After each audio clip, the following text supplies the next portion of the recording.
In an age of hyperbole, take it with a grain of salt when someone calls something iconic or the most influential, but if there were ever a time to apply those terms, it would be The Wizard of Oz being labeled the most influential movie of all time. For real. A University of Turin analysis looked at 47,000 movies and came up with a list of the top 20 most influential. Oz took the top slot, and that checks out. As director Joel Coen said, quote, "Every movie ever made is an attempt to remake The Wizard of Oz," unquote. It really set a new precedent and inspired everything from fiction writing to cinematography, particulars, aesthetics in movies, to writing songs for musical productions. Everything about the story has just simply been most influential on all kinds of people. So at some point I had to do an episode about this movie and the legacy of L. Frank Baum's book. First though, a quick background and interesting facts about this movie. Long and short of it, if for some reason you've never heard of this movie, is that Dorothy from Kansas wants to go somewhere more exciting and different. She's swept up in a tornado, her house ends up flying into a magical world where she meets a cast of colorful characters on her way to the Emerald City to meet the Wizard of Oz, who can grant wishes. And each of her partners in this mission want to go see the wizard for different reasons. The wizard ends up being the man behind the curtain. There's one of the many ways we use references all the time in our daily life from this movie. The man behind the curtain turns out to just be a guy. He's just playing superpowered, bigger-than-thou person. So lots to read into there. Lots of meaning as well in the fact Dorothy ends up just wishing to go home. There's no place like home. There's, of course, dealing with the Wicked Witch, all sorts of other parts of the story I totally just skipped right now. It's hard to summarize, but it is kind of a sprawling adventure. It started in a storybook from L. Frank Baum, and actually the most iconic accessory, the ruby slippers, were originally silver, and thought to be for a good reason. For symbolic value, the character was thought to be named Oz like ounces of gold or silver. And the silver shoes were meant to kind of, in some interpretations you could say, represent a contrast to gold. Others could interpret it as a different statement about the ultimate status symbols and the desire for wealth as equivalent to happiness, those types of assumptions. But they ended up being ruby in the film. The movie premiered on CBS in 1956, and before that had not been making a profit. Filming started in fall 1938 in Culver City, California. It cost nearly $3 million to produce, and at first the script went through an enormous amount of changes. 2 people were recruited to write separate scripts, and neither knew about the other person. One of them, who was given this broad task, turned in his assignment as a 4-page outline for how to adapt that book to a movie. The other person turned in a 43-page treatment and full script, then 3 subsequent versions with the songs added. Needless to say, the other person won out, not the person who just made a 4-page outline. The final version, though, was the result of 11 main screenwriters. Reshoots ended up happening into the spring of the next year and early summer. Every scene was so freaking carefully, meticulously concocted. They even used matte paintings they made themselves in the art department for backgrounds. Plus, the process of going from black and white to Technicolor mid-movie took months on its own. That Technicolor sequence took from October to March. And the process required the set to be 100 degrees Fahrenheit at some times. But at any time, that's already like, wowzers. Actually, this movie is wrongly considered to be the first to use Technicolor. That was technically the Gulf Between in 1917. And any movie tweak requires a movie to be resubmitted to get a rating, like PG-13, G, etc. So, the 3D Wizard of Oz ended up being rated PG, going through a separate process as the OG movie, which is G. Just the pivot to 3D required a revisiting of its content. A lot of thought went into how every detail would be perceived. The art department even took nearly a week to finally pick a shade of yellow for the brick road. I mean, they were very, very careful about every detail, very choosy. That's why there were so many months of reshoots. The original version was actually almost 2 hours. It includes songs like the Jitterbug. It had a lot of plot points that were totally changed over time. It first started out as just kind of reenacting The Wonderful Wizard of Oz, the book. Victor Fleming then left the project, and it really changed. He went to go direct Gone with the Wind instead. A few other directors they went through who kept bailing. It wasn't working out for them. Then the director they picked got reassigned after a few tests. Richard Thorpe tried his hand at it, but he left after filming like 2 weeks worth of material. Shirley Temple was originally tapped to star, but that didn't happen, despite the fact Judy Garland was considered too old for the role, or looked too old for the part, in some minds.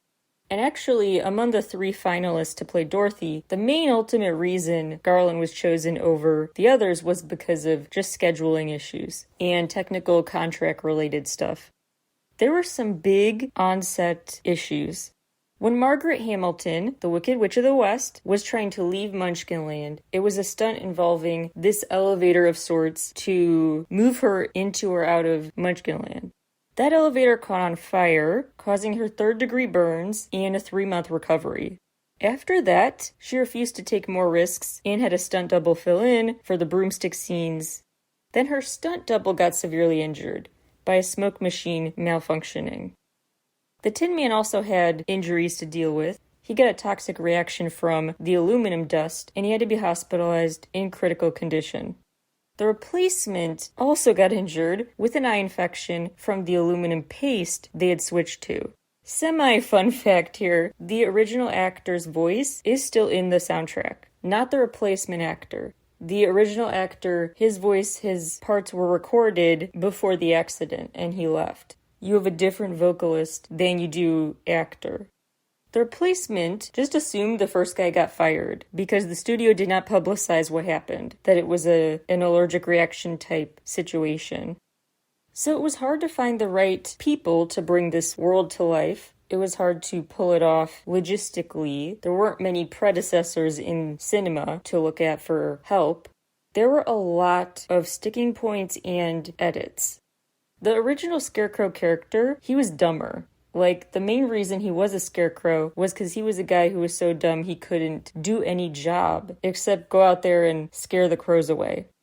Dorothy and Scarecrow were actually kind of flirty, or just like had stronger romantic implications in the way they talked to each other. That's why in the final cut still, you hear Dorothy say, "Oh, Scarecrow, I'm gonna miss you most of all." They had a tighter bond than the others. That was played up more in earlier versions. There also was an anti-Scarecrow character, a counterpart named Hunk, who also seemed to have some chemistry with Dorothy. Frankly, I'm so glad they cut him out, and that they made the Scarecrow just more likable and more layered, I would say, too. His song, If I Only Had a Brain, was much more somber at first. Some songs that were cut were the Jitterbug, which was used to kind of, they thought it sounded like a kid's song, but it just didn't make the cut. That was a whole scene that got cut where a princess was going to challenge Dorothy to a singing contest. So the Jitterbug was cut. Over the Rainbow was almost cut. Some thought it was too quote-unquote degrading for a song where the star sings in the barn. There was also going to be a reprise of Ding Dong the Witch is Dead, and Over the Rainbow was going to have a reprise. All that stuff got cut for time. The Tin Man was also different. He was a more criminal character, not just really lonely and feeling empty inside, literally, but like because he was stone cold like a criminal. They also worried that it was just really hard to market a fantasy movie, which in some ways is still the case sometimes. Fantasy can be hard to clarify when marketing it. This is for kids, this is for adults. Here are the human elements to it that will grab you, despite the very, very fantastical elements too. And so they kind of decided to deal with that struggle by not dealing with it, and removed a lot of the magical elements of the story. And also took the now classic, shortcut to explaining the unexplainable in a movie. It was all a dream premise. They really play that up more later. Other characters were different too, including the Wicked Witch of the West, who at first was more seductive of a villain, portrayed more like in the vein of the evil queen from Snow White. A lot of trial and error. This really dragged on, but then it gave us the beautiful final result that is The Wizard of Oz as we know it today, influencing everything from common phrases, analogies in daily life you use, to high-end fashion. Now let's meet the people who have been particularly enthralled by this magical story. The first superfan to introduce you to is from my neck of the woods, Chicago, Walter Kruger. He runs one of the biggest Oz fan clubs in the world. He collects so much memorabilia that he is hoping to literally make a museum out of it someday. Naturally, he's now an influencer too. He's built up a memorabilia collection that is in the tens of thousands of dollars at least. It includes a coat worn in the movie, a first edition book copy, a copy of the Ruby Slippers, and in total, over 10,000 Oz-related items. He also used to go to autograph signings and other events where he got to talk to, like old friends, catch up with the Munchkin characters. When asked if he considers himself the number one Oz fan, he said, quote, "I would say I am up there, but the Oz community of fans is quite large. I believe everyone is a fan in some way. Wouldn't you say? It is the most viewed film in history," unquote.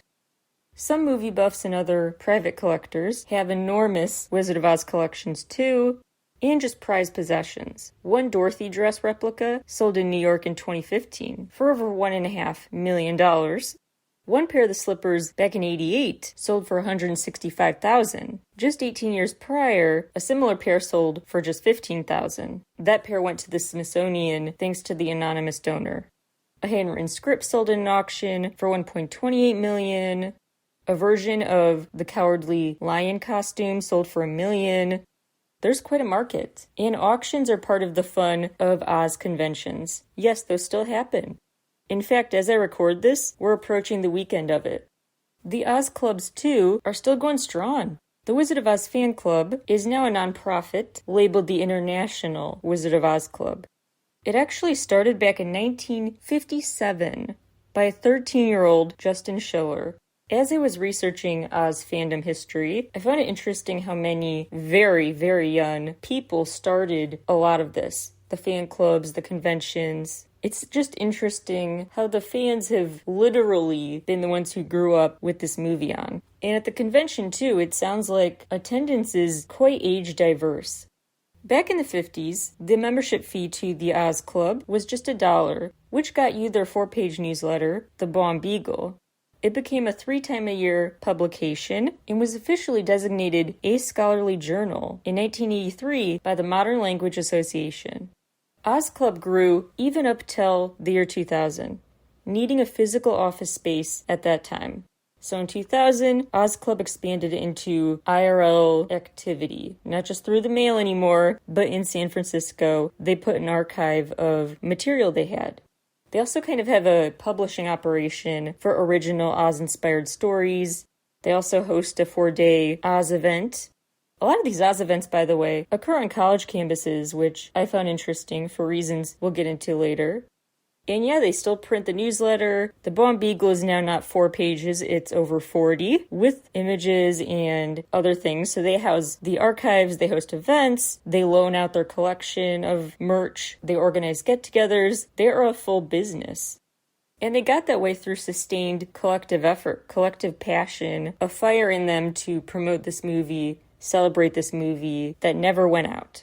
They also have gotten credibility over time with quite the A-list roster for special guests at the conventions and stamps of approval from Oz cast and crew, family, and friends. So they are very legitimate in the world of fan clubs.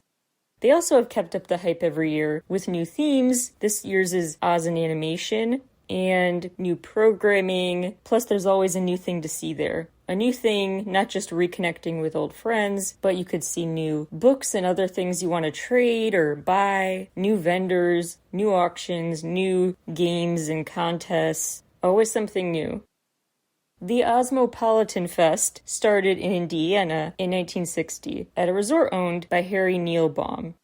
Then there's the Winky Convention on the West Coast that started in the 60s.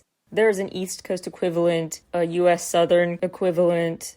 Regional meetings started in 66. The Winky Club started handing out a special Winky Award via ballot votes.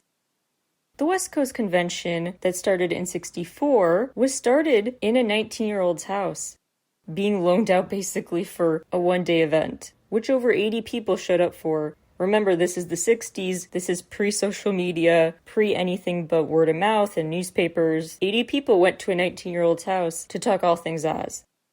The event became a weekend-long thing, renamed the Winky Convention, in the early 70s. They came to have auctions, treasure hunts, movie screenings. They relocated several times to different national parks and other places with landscaping that just felt very rural and in nature.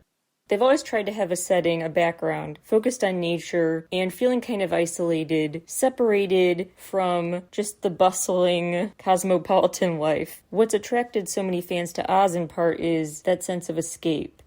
So having a private little weekend away, emphasis on away, when it comes to location. They wanted to feel like they're part of a special enclave for the weekend. So they've tried for kind of outskirt type environments. Although the convention had to move to San Diego in 2013, but they did still try to seek out that feel where they went, of a more secluded place. Then again, there are college campus events for Oz too, but that nature piece has been important to some in the past. Like I said before, 2023's OzCon is in California, with the theme being Oz in Animation. This year's sponsor is The Wonderful Books of Oz, which is a place you can find and buy rare Oz-themed books, sheet music, and more. Guests will include an Oz bibliographer and Winky Convention co-founder, as well as teams from various Oz-related projects, production team members. There have been so many other events over the years, all sorts of ways people, to this day, celebrate all the meaning it has for them. I could go on and on. But one interesting thing I want to zone in on are the feelings people had as fans specifically of Judy Garland and or Dorothy as a character and those famous slippers and what they represent. Again, interesting in hindsight to know they were meant to kind of represent silver, not ruby shoes, but something with more monetary value. But they've come to represent totally different things like gratitude for home and home being wherever you define it and things like that. Speaking of home, let's talk about Garland's home, Grand Rapids, Minnesota. Yeah, Grand Rapids, Minnesota, not Grand Rapids, Michigan, which seems to be the go-to in people's minds when they hear that. She actually didn't really spend much of her life there. She spent her early time there, but then took off, and never really mentioned having at first been sort of raised there. She had formative years there. Her parents were vaudeville performers, so she made a stage debut at age 2. She was already into that kind of stuff back then. There's actually been some resentment. In the 40s, Grand Rapids, Minnesota residents gathered signatures trying to get her to visit the hometown, but the request was never accepted. There could be a host of reasons why, but speculation has remained, and some resentment from some of them who feel like she never did anything to shout out or pay tribute to this little town, this underdog Grand Rapids. The town really came around to suddenly be like, we love Garland and want to celebrate her still because they needed a tourism boost. John Kell showed up looking to start a museum. He chose Grand Rapids, Minnesota, then found out Judy Garland was from there, and he was ready to put his new degree and historical society gig to good use for his idol. So he's like, let's really amp it up. We need a tourism boost. We need to put our names on the map, no longer be the underdog. Let's lean into the fact Judy Garland was here and started here. Let's have a Wizard of Oz tribute of sorts. We can claim her as our crown jewel. And the finishing touch will be a pair of the ruby slippers. Let's get them on loan, display them at an event, and see people line up and flock from all over to see them in person. He figured how hard could it be to gin up enthusiasm for this because the town used to celebrate her birthday, so let's just bring it back, but better and buzzier, more newsworthy with the slippers on display. The event was a hit. It did bring in people from all over who wanted to look at the famous shoes, which he got on loan from an LA-based collector of movie memorabilia, but he wasn't satisfied yet. He's like, let's keep it going, not a one-time event. Let's restore her old childhood home, turn it into a museum. He had a lot of resistance at first, pitching this. No one wanted to fund it. His attempt to buy her childhood home and change it into a museum, they did not think that would be profitable or worthy. The initial event's excitement did not linger as extensively as he probably had hoped. The Historical Society Board of Directors declined his proposal. They thought it was too much of a liability. People won't really care that much anymore. They saw the shoes. Big deal. Now that's over. He even tried to have a petition go around to put forth for the city council and persuade them to put up a Birthplace of Judy Garland sign. But they didn't even want to put up that sign. They're like, nope, we're unfazed by the signatures. Not enough interest. Eventually, John recruited enough private donors to fund buying and changing the house into a museum with those shoes routinely going up for a display, and always driving in a ton of tourists and a boost to the local businesses. This town was now more famous. They had got on the map, but it was still an underdog in terms of security. The venue had alarms, but they were easy to disable. The venue did not have surveillance cameras going, and one night, the gallery door was left open, and again, the alarm system disabled. Next morning, John found out someone stole the ruby slippers, leaving no fingerprints or physical clues. All that was left was one red sequin. Someone had broke through a window, even though the door was open. They broke through a window and snatched them. The museum's insurance company sued, claiming breach of contract over such lax security, but that suit eventually got dropped. John himself was never pointed to as a suspect, nor was he ever officially questioned by police. They believed him when he told them the door was open because of the weather and the alarm was disabled because kids kept wandering into the place. So I asked security to disable it so they would stop triggering the alarm whenever they walked by the doorway. Then they just forgot to turn it back on at the end of the day when they should have. So police started investigating, but if you consider all the crime in the world, finding who stole a pair of ruby shoes is not exactly at the top of the list. So this case went kind of deprioritized for years. Just silence. No one knew if the investigation was on paper only or if stuff was happening but just super slowly. It was not prioritized for clear, natural reasons. Grand Rapids law enforcement got a threatening phone call.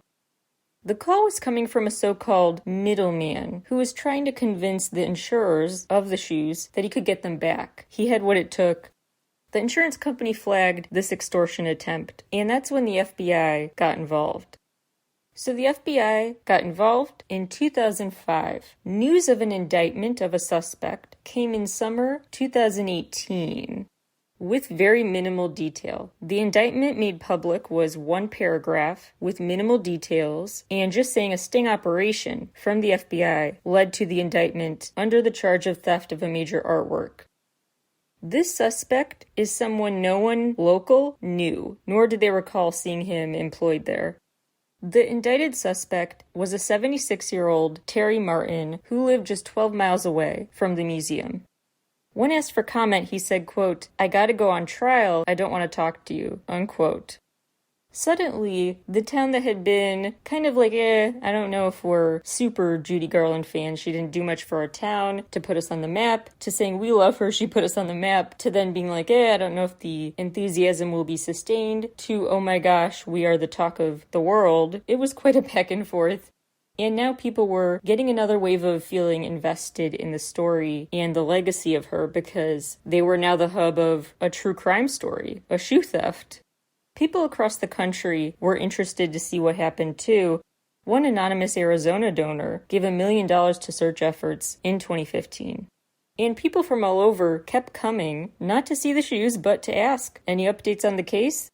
There were even events in town, like a dark humor to it with who stole the slippers, mystery-themed dinners and stuff. They really leaned into the PR potential here. Now they were the town not home to Judy Garland, but home to where the slipper napping took place. Speculation just kept going about, was it an inside job? Was it someone who just wanted to resell at a jacked up price? Who was it? The initial reward, offer tips, was $250,000. One particularly odd rumor was that the shoes had been smuggled out of the museum in a can and then just discarded in a mine pit. And speaking about leaning into the PR as much as you can, Expedition Unknown sent a documentary crew to this town to make a big show of looking in this mine pit for the can with the shoes in it. They actually did find a can, but it was just filled with rocks. But to celebrate, I guess you could say celebrate, the 10-year anniversary of the theft, the museum had a staged diving event, recreating this flop of an attempt to find the can of shoes. So part of the appeal, the enduring intrigue of the story, is just tangential, having to do with the memorabilia itself, which has been stolen on other occasions too. It's so coveted. The latest update I can give you is just that in May of 2023, this year, Terry Martin was indeed charged. So now he's officially charged and accused of taking a legitimate pair, which were found in mint condition when retrieved. But the secrecy is still really big surrounding how on earth the sting operation went and they tracked this guy down to get those slippers. I will keep you posted on future episodes, but still a ton of questions unanswered. Another example is when Dorothy's famous dress, one version of it anyway, was thought to have gone missing, and then it was found at a university in a DC drama department mailbox. It was gifted to the school in the 70s by an actress who gave it to the drama department's leader.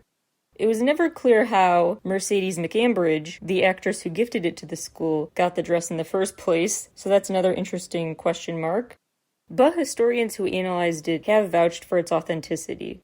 It'd be such a plot twist if she stole that dress and stole the slippers, but that's just me saying it'd be funny. I'm not really insinuating that. Anyway, there were kind of like legendary rumors that no one really believed that the dress was in that building. But then they found it. It was there the whole time. It was in a bag on top of the mailboxes, which got handed over to official archives once it was discovered. The Oz memorabilia world, you could say, really was led by MGM themselves. They kickstarted this when they decided to sell off 7 warehouses worth of stuff in the 70s. They were selling off their props and costumes, and so one person who helped was Kent Warner, who would go through old bins of memorabilia and sell them to collectors. Some people think Warner, this just general movie memorabilia collector, kept at least one pair to himself of the ruby shoes, which his mom apparently did not find valuable, saying, quote, "Why would anybody be involved with a pair of shoes, a pair of lousy shoes, that belonged to a person that did a movie? How absolutely unimportant," unquote. An overall takeaway here is that this story has been deemed so valuable literally, financially, and just culturally, and in terms of cinema quality, and valuable in terms of its deeper messages. If we're talking about fantasy work as a source of escapism, the ultimate escape is Oz, the precedent-setting escape. People like Oz fan and historian David Powell recall Oz being on during World War II. So this show was really a balm for people, a comfort during scary times in history. They literally grew up with it as a way to kind of escape into a story full of weirdness and whimsy, and just friendship, and just an adventure at the end of the day about someone who wanted to escape a boring old town and live out a colorful dream world adventure, wanted bigger and brighter things, and that is just such a timeless theme. The theme of home, or searching for what feels like home, redefining home, the theme of wanting some object to feel complete, but then you end up realizing what you wanted to feel complete was a feeling, not an item, and that anyone who promises you the world that sense of completeness through an object is a fraud. Like the wizard, the man behind the curtain, it's a very human and timeless story. Walter Kruger said, the collector of over 10,000 items, that it really helped him escape into a fantasy world to watch this while dealing with bullying and the death of his mom at 16. Salman Rushdie, the famous author, who has been censored and pretty much exiled, it really hits home for him, no home pun intended, this story. He calls it his first literary influence, and found it fascinating how it showed that parents don't always know best.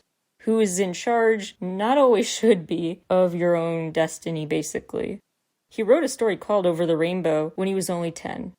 He also wrote a short story called At the Auction of the Ruby Slippers, a self-explanatory one. He also contributed to Oz anniversary programming. He has been just such a vocal supporter of Oz, and the way it tells a moving, timeless story about searching for home and what it means to be removed from that. So why people love this story, still go to conventions about it, and still at least maybe cynically desire and see value in symbolic objects like the slippers and the dress to this story. Whether cynical or earnest, people attach value in every meaning of the word to this story. And it comes down to that theme. I see it as a way to think about how it became telling a story about itself, almost like a self-fulfilling prophecy. A story about making the impossible possible and come to life before your eyes. And then they made movie magic with unprecedented or relatively unprecedented, never before tried in many cases, cinematic moves. So they tried to bring to life something that once seemed impossible. It became a representation of itself in a really interesting way that's been recreated in so many different ways and resonated with different people at different times because that need for a new escape is always there. And the love for Judy Garland, and others who just admire any aspect of this story and in their memories attach it to a specific example of when they wanted an escape into pop culture or they felt inspired to make their own product, fan fiction or whatever. They attach it with such good memories as being a special balm for them, and that passion doesn't go away easily. Not like the flimsy interest that the town of Grand Rapids seemed to have. The lasting sense of appreciation for her that some did have. They weren't all flip-flopping about their interest. That's rooted in something so deep and irreversible. And it persists because there's always fresh material to get excited about when it comes to Oz. After all, just in 2019, news came out about the musical Chasing Rainbows, the first stage, film, or TV adaptation about Garland's life to get the Garland Estate's seal of approval. So there's always a new project like that on the way. These estate-approved or otherwise official approved recreations and or recollections, they're ongoing still. As is the love for this gem of a story that fans themselves gather to gush about and pass down a love for in their children.